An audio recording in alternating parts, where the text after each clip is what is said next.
dia a todos, irmãos. Uma alegria muito grande, muito especial poder voltar aqui a Goiânia, nossa terra querida, voltar à igreja, rever tantos amigos, tantos irmãos.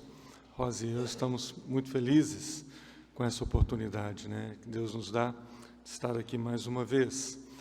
E o pastor Erickson pediu que eu desse uma palavra aos irmãos, um estudo, e não tem como escapar de falar um pouquinho sobre o tema que mais ocupa a nossa vida, que é o trabalho missionário, né? Tarde e noite nós vamos compartilhar um pouco mais sobre o trabalho lá em Madrid também. Mas agora pela manhã, com esse estudo, a gente gostaria de introduzir um pouquinho algumas perspectivas que para nós é muito importante no trabalho missionário, principalmente na Europa, que é uma realidade bem específica de evangelização, de discipulado e de avanço da obra do Senhor. Graças a Deus, a gente tem tido muitas vitórias do Senhor, não só na cidade de Torrelodones, onde está a nossa igreja, mas também por toda a Europa, né? O Evangelho tem crescido, pessoas têm sido alcançadas com a mensagem do Evangelho, muitas têm entregado suas vidas ao Senhor, e é muito gostoso, é muito gratificante ver a obra de Deus expandindo-se por todo aquele continente. É um continente duro, né? Fechado para o Evangelho, totalmente fechado para o Evangelho. Já são 4 ou 5 gerações que se criam dentro da perspectiva do ateísmo, do secularismo. Então, é um continente, são pessoas que basicamente não têm uma perspectiva de Deus, nem da palavra de Deus. Carecem muito das nossas orações e do nosso amor, do nosso cuidado por eles. Queria compartilhar com os irmãos o texto de Atos, capítulo 27. 2 grupinhos de versículos no capítulo 27 de Atos. Leremos versículos 21 a 26. E em seguida, os versículos 33 a 38. Atos 27, versículo 21 a 26.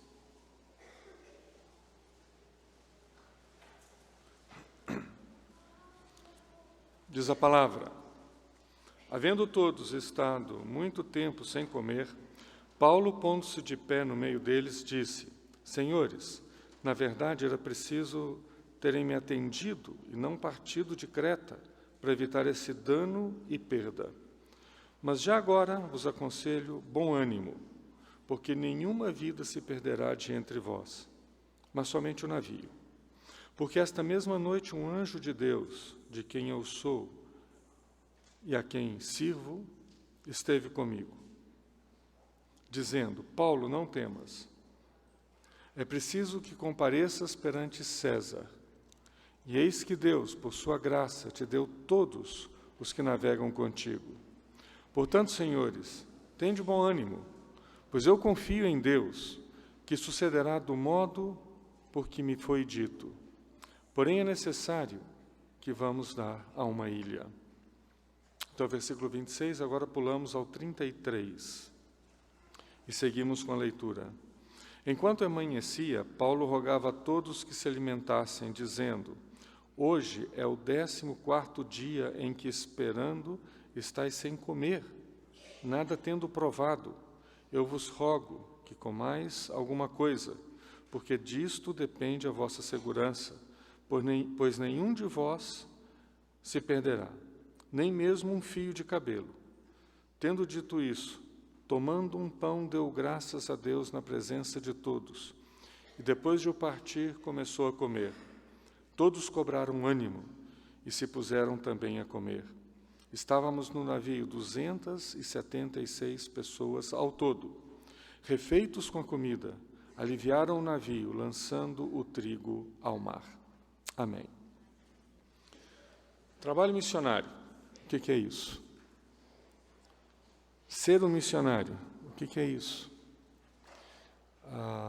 Eu creio que uma das grandes confusões que vivemos nos nossos dias em relação ao trabalho missionário é entender, de fato, o que significam palavras como missão ou missões, palavras, né, como trabalho missionário, inclusive o que significa ser um missionário. Tem sido uma grande luta tentar explicar, tentar esclarecer esses conceitos, porque eles já nos chegam misturados com prioridades institucionais, muitas vezes, das nossas próprias agências missionárias. Outras vezes nos chegam misturados a conceitos antropológicos ou antropologizados de trabalho missionário. E o pior de tudo é que, frequentemente, nos chegam esses conceitos de missão, de missionário, dentro de um claro reducionismo no processo de leitura, de compreensão e de interpretação da palavra de Deus. Inclusive com a visão pessoal de quem se sente vocacionado. O que é missões? Missões é mais ou menos o que eu sinto quando acho que Deus me vocaciona para um tipo de trabalho como esse. Então, todas essas coisas vão se misturando. E, ao longo de alguns anos, isso nos confunde e nos direciona de um lado a outro, mas sem uma clareza acerca do que de fato significa missão, o que de fato significa o trabalho missionário. Por isso eu creio que, quando lemos o livro de Atos é um livro que trata do início da igreja, da expansão da igreja. Ao falar de como a igreja se expandiu nos primeiros anos, ela é um livro que fala do trabalho missionário e nos dá princípios que são claros para que possamos entender e agir de forma missionária. Já estamos no penúltimo capítulo de Atos, né, capítulo 27, e hoje pela tarde e à noite vamos falar sobre o último capítulo de Atos, o 28. Mas quando chegamos neste capítulo de Atos e vemos a experiência do apóstolo Paulo durante a viagem em que ele estava sendo levado como prisioneiro a Roma, ele não era o capitão daquele navio, ele não era um tripulante, não era um passageiro que pagou uma passagem para fazer um tour pelo Mediterrâneo, né? Não, ele estava sendo levado nos porões do barco como prisioneiro, né, acorrentado e algemado.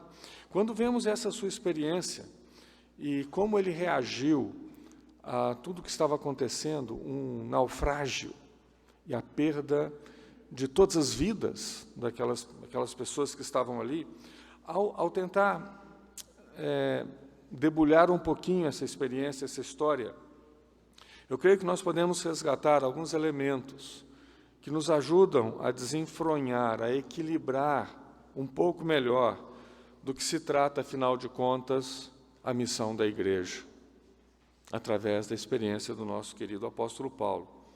Como nós podemos constatar, e à medida que eu estiver falando, se os irmãos puderem correr os olhos sobre o texto que nós lemos, vão poder conferir algumas coisas aqui. Constatamos que, ao longo dos últimos capítulos do livro de Atos, especificamente, começando no capítulo 21, versículo 27, podemos seguir a trajetória do aprisionamento do apóstolo Paulo. É interessante, os últimos capítulos de Atos, né, um bom material do livro, se dedica a contar essa trajetória de como Paulo foi preso. Também das várias acusações que fizeram contra ele, acusações que eram falsas. Os atentados contra a sua própria vida, as suas várias defesas legais diante dos tribunais em Roma e em outros lugares, e os diversos livramentos que Deus lhe havia dado ao longo daqueles 5 anos de prisão injusta e de maus tratos, aproximadamente 5 anos de prisão. Terminando Lucas, que é o autor do livro, terminando seus registros históricos e teológicos sobre esses primeiros anos da igreja, sobre essas primeiras experiências da igreja cristã no mundo, termina no capítulo 28, com a prisão domiciliar de Paulo na capital do Império Romano, capítulo 28, versículo 30. Né? O livro não termina com um grito de vitória, com um apelo, não termina com uma história positiva, não, termina tudo com Paulo ficando preso em Roma. Assim Lucas termina. Hoje à tarde vamos tentar entender um pouquinho por que ele termina dessa forma, o seu livro, né? Agora, quando nós entramos no capítulo 27, lemos esse interessantíssimo relato da viagem de Paulo, sendo levado como prisioneiro a Roma. O texto nos conta como foi essa viagem, com diversos detalhes sobre os principais acontecimentos. Por exemplo, sobre a grande tempestade que tiveram que enfrentar, o inevitável naufrágio e o gracioso livramento divino de todos os que se encontravam a bordo daquele barco, daquele navio. Encontramos também o registro de alguns diálogos que ocorreram durante a tempestade, alguns diálogos que aconteceram naqueles momentos iminentes ao naufrágio. Certamente eram os momentos mais críticos daquela viagem. Eles estavam a ponto de afundar nas águas do mar, sem nenhuma esperança de sobrevivência. E conversaram. Houve alguns diálogos naqueles momentos.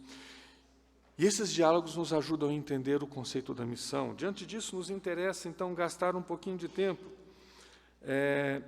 com as palavras ditas pelo apóstolo e que ficaram registradas nesse texto, porque são palavras de grande ajuda para a nossa compreensão da visão que Paulo tinha da sua posição pessoal como servo ao serviço permanente de Deus. E já com estas palavras, começamos a compreender um pouco mais sobre a vida e a missão cristã neste mundo. O que é que nós somos? Se nos espelhamos no apóstolo Paulo, somos servos em permanente serviço a Deus. Servimos a Deus servindo as pessoas. Quando servimos a humanidade, servimos a Deus. Além disso, devemos também gastar um pouco de tempo com essa delicada situação em que o apóstolo Paulo se encontrava depois de 5 anos de injusta prisão e de maltratos.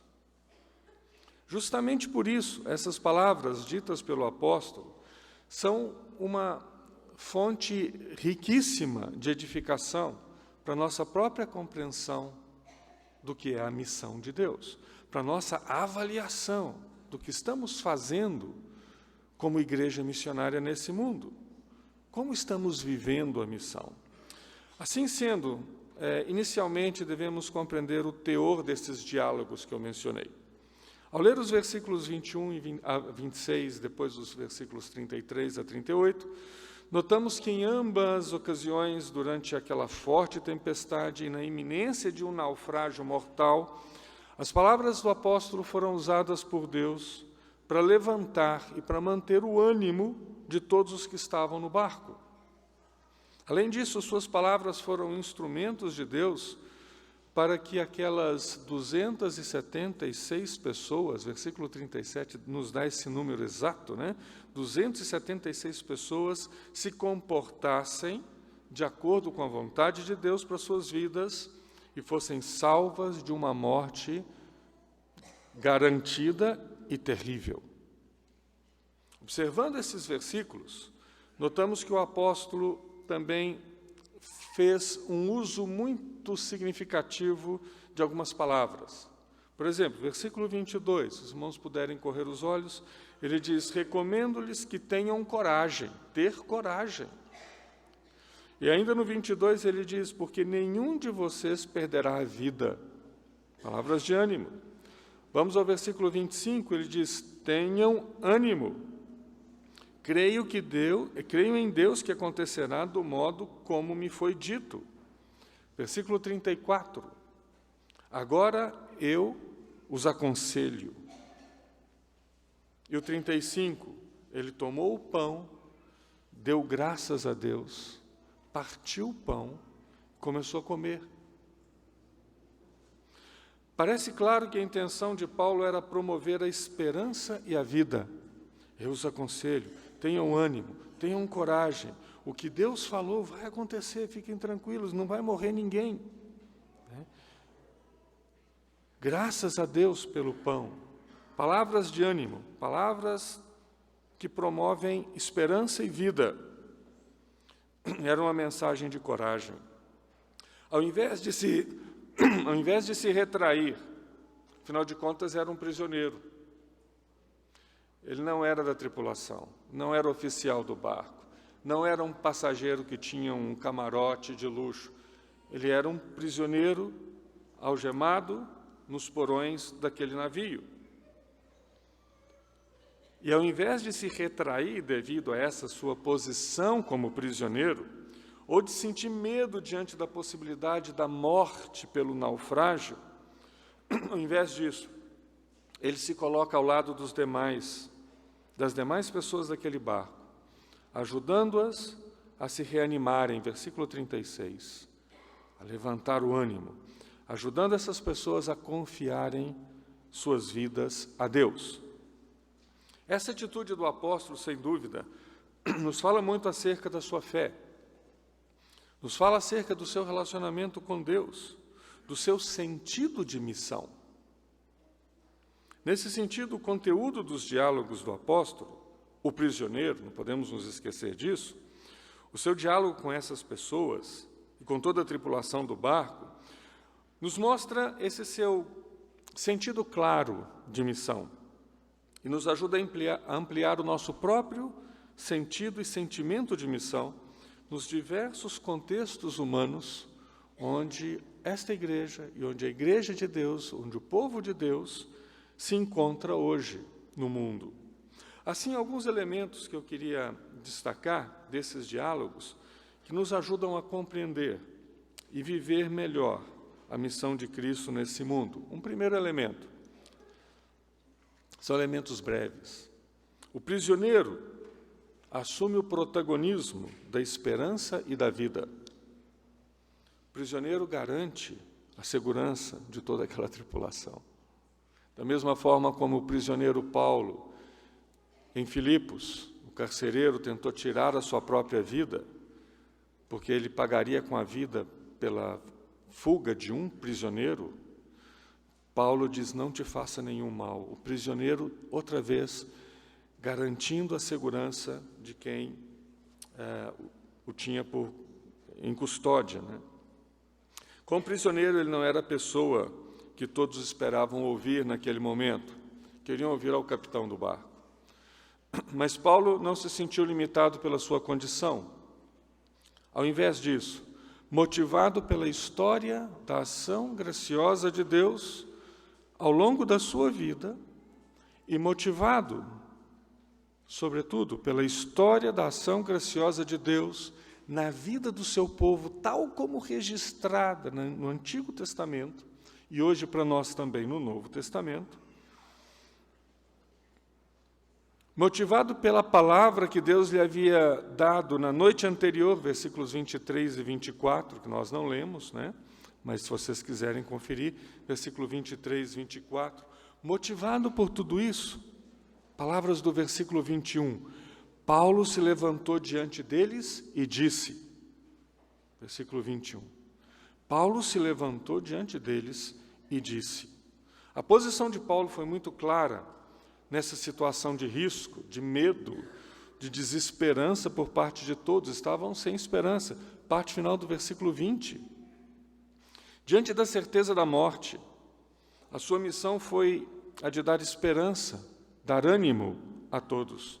Como servo de Deus, em missão nesse mundo, ele não podia simplesmente assumir com os demais a desesperança, o medo e a tragédia do momento. Mas sim, compartilhar com ânimo a palavra de certeza e de vida dada por Deus. Ele se viu como porta-voz da mensagem de Deus para aquelas pessoas. E ainda que viajasse com outros irmãos, que parece que sim, ele viajava com outros irmãos, talvez até mais preparados ou mais vocacionados que ele, seu sentido de missão não lhe permitia agir de outro modo.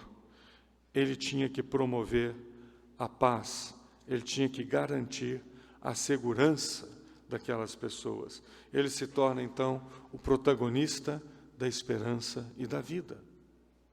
Isso nos dá uma luz para que possamos avaliar, pensar, reconceituar, se for o caso. O que nós estamos fazendo aqui nesse mundo? Por que Deus nos colocou nesse lugar do mundo, nessa época da história, com os recursos que nós temos nas nossas mãos? Qual é a missão? Um segundo elemento, o prisioneiro Paulo compreende que sua missão é a de proclamar a palavra dita por Deus, dando assim esperança e ânimo àquelas pessoas. Sua missão era de proclamar a palavra que ele havia recebido do Pai. Suas palavras de ânimo estavam baseadas na palavra recebida da parte de Deus, versículos 23 e 24. Deus falou com ele, e era isso que ele tinha que repetir para as pessoas. Não era a sua intuição pessoal. Ele não estava intuindo a vontade de Deus, ele não estava tentando imaginar a vontade de Deus, ele não estava tentando coincidir a sua própria vontade com a vontade de Deus, de forma que a sua vontade assumisse os coloridos de uma vontade de Deus e prevalecesse. Não. Ele recebeu uma palavra e era só isso. Não tinha mais, nem menos. O que ele recebeu, ele tinha que comunicar. Seu próprio consolo, a sua própria esperança, se derivavam dessa palavra vinda da parte de Deus, a sua vida. Não era a sua força interior. Embora a gente conhece um pouco do perfil pessoal de Paulo e sabemos que ele tinha um caráter difícil, né? Não era fácil conviver com Paulo. Ele era uma pessoa com um jeito de ser assim muito, às vezes, duro. Tinha uma força interior imensa, mas não era a força interior, era a palavra de Deus na vida dele. Por isso ele tinha segurança em transmitir essa mensagem àquelas pessoas. Ele não estava falando do que ele pensava, do que ele imaginava, do que ele intuía, do que ele queria. Ele estava falando do que ele ouviu e recebeu da parte do Senhor.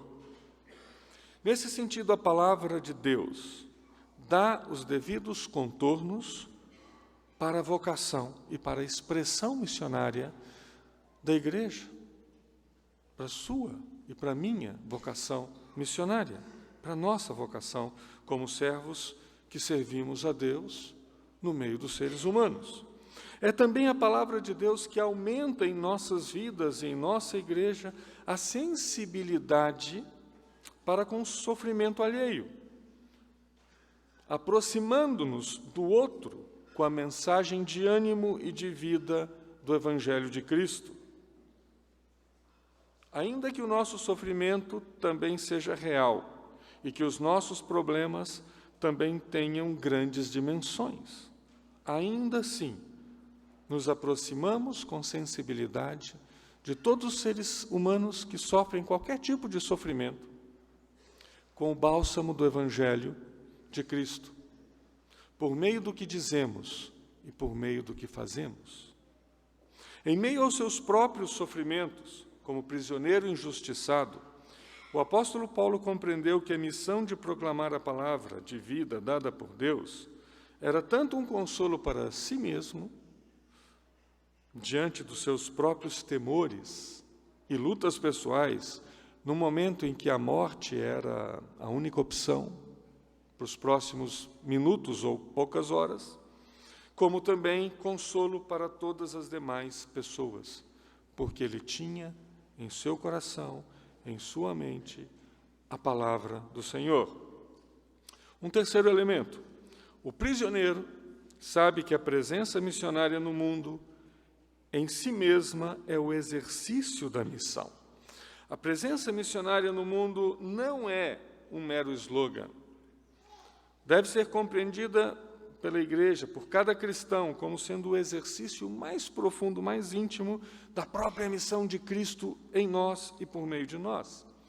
A presença de Paulo naquele barco foi transformada por meio das palavras que ele disse àquela tripulação e àquelas pessoas, pela forma como ele manifestou a sua fé em Deus, pela insistência na palavra de Deus e pelo seu próprio comportamento condizente ao que dizia e ao que cria. Tratou-se de uma presença em missão naquele barco. A própria presença de um cristão é uma presença missionária em qualquer situação que nos encontremos. Tal como Paulo naquela ocasião, também nós precisamos compreender e ver a igreja como o povo de Deus presente no mundo, através do exercício vocacional de cada um de nós. Bem como por meio da ação pastoral, das decisões institucionais das nossas igrejas, por meio de tudo, manifestamos a presença do Evangelho no mundo. A igreja não está alheia ao mundo, nem afastada dele. É onde nós vivemos. É onde Deus nos criou e nos salvou e nos vocacionou. Não vivemos numa espiritosfera. A igreja está imersa nesse mundo e tendo nele, ou seja, tendo e encontrando na própria humanidade a sua única esfera de ação e de missão. Se alguém nos pergunta qual é o campo missionário da nossa igreja, às vezes temos a tentação de dizer, os povos minoritários, os povos tribais, os povos do outro lado do planeta. Não. Nenhum povo específico é campo missionário. Isso é uma dessas mesclas que eu comentei no início, que se introduziram no nosso conceito bíblico de missão. O nosso campo missionário é o ser humano, é a humanidade, é o mundo. Onde houver um ser humano, aí deve estar a igreja em seu permanente estado de missão e de proclamação e de vivência do Evangelho. Proclamação e vivência, pelo que pregamos e pelo que fazemos. Um quarto elemento, último. O prisioneiro usa da palavra verbal e da ação concreta para anunciar a graça de Deus. Tanto as palavras usadas por Paulo para lhe levar ânimo aos demais companheiros de viagem, algo que poderíamos coincidir com proclamação, como também a sua ação concreta, versículo 35. Ele estava falando, gente, vocês precisam comer, tem tantos dias que vocês não comem, com medo do que vai acontecer. Ele, então, toma o pão, dá graças, parte o pão na frente de todos e começa a comer. Versículo 35. Ele fala e ele age. Ambas dimensões do evangelismo, ambas dimensões da missão, compuseram juntos o anúncio da graça de Deus àquelas pessoas no barco. Devemos notar isso cuidadosamente. Não foi unicamente por meio da proclamação verbal, nem unicamente por meio de uma ação concreta de repartir o alimento entre todos. Antes, foi a conjugação desses dois elementos que deram o necessário sentido à graça de Deus na vida daquelas pessoas. Por isso é que todos se reanimaram, versículo 36. Todos se reanimaram. Todos se reanimaram. Palavra e ação, ou talvez dizendo de outra forma, proclamação e diaconia, são elementos que sempre devem andar conjugados e em plena coerência entre eles. Obviamente, tanto a proclamação quanto a diaconia devem assumir as formas necessárias e condizentes em cada contexto, em cada realidade social, de maneira que o conteúdo invariável do Evangelho, porque o conteúdo do Evangelho jamais muda, verdade? O conteúdo do Evangelho é invariável, mas as formas como ele se proclama e se vive, essas sim podem ser muitas. de maneira que o conteúdo invariável do Evangelho redentor de Cristo possa ser melhor compreendido e recebido pelos seres humanos. Diante desses elementos que destacamos, dos diálogos de Paulo com seus companheiros de viagem, creio que podemos buscar também para a nossa própria realidade implicações e significados pertinentes. Nesse sentido, é importante que cada um de nós, que a nossa igreja, outras igrejas, que juntos possamos redimensionar sempre essa nossa vocação, essa nossa presença missionária no mundo. Torna-se cada vez mais necessário que recuperemos a dimensão da esperança, da vida, a dimensão de infundir ânimo e misericórdia em nossa atuação missionária. E por aí talvez encontremos aplicações para as nossas vidas e para a nossa missão. De igual maneira, devemos compreender que a missão é derivada primordialmente da palavra de Deus, não das necessidades das pessoas, não dos contornos humanos.